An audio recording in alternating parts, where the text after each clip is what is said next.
नमस्कार मेरा सम्पूर्ण मित्रहरूमा फेरि पनि हजुरहरूको लागि एकदमै महत्त्वपूर्ण भिडियो लिएर उपस्थित भएको छु।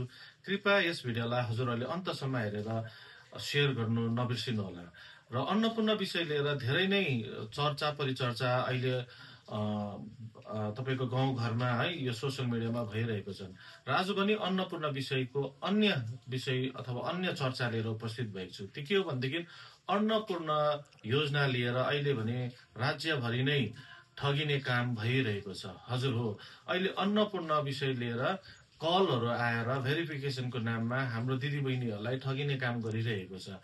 र तपाईँलाई सचेत गराउन चाहन्छु कि कसैले पनि तपाईँलाई अन्नपूर्ण विषय लिएर कल गर्यो भनेदेखि ओटिपी अथवा ब्याङ्कको जानकारी लियो भनेदेखि तपाईँले झट्टसँगले उहाँलाई केही पनि नदिनुहोस्।